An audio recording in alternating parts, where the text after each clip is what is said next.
Hello, it's Nikki and welcome back to part 10.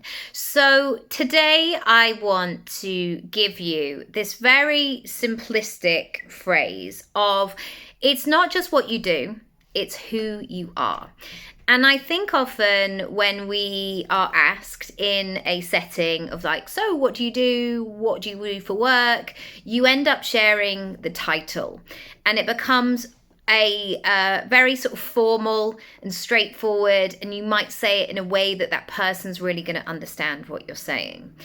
And actually, so many of us, especially if we run our own gig, our personal brand, who we are in the world is really, really key and important and essential and can really elevate what we're doing.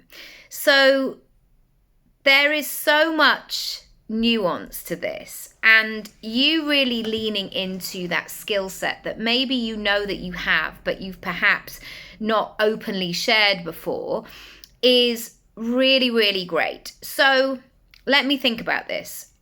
You might, for a job, you might be a great social media manager, but who you are in the world is you're really organized, you have great eye to detail, and you are full of color.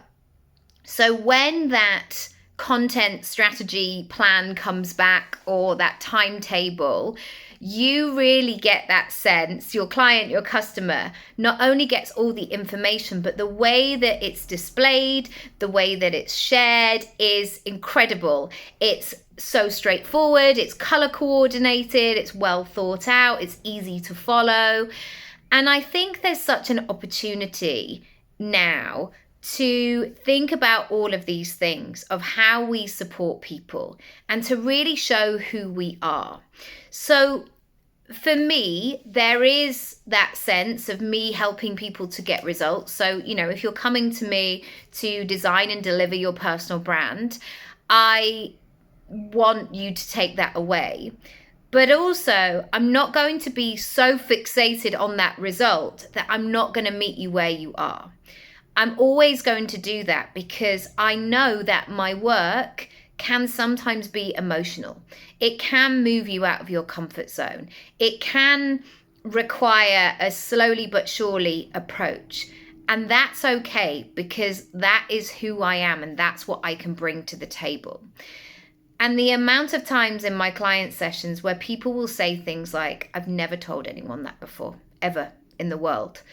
And firstly, I always just feel so honored to have that information and to hold that person in that space. But that is also who I am in life. I am that secret keeper. I always know that people are, I don't know, I have this weird sixth sense. Like I tend to know that people are pregnant before they've even said, and I just feel it out. I connect with people. I can feel things out in that way. So I want you to think about what those skills are for you and see if there's a way you can incorporate them in.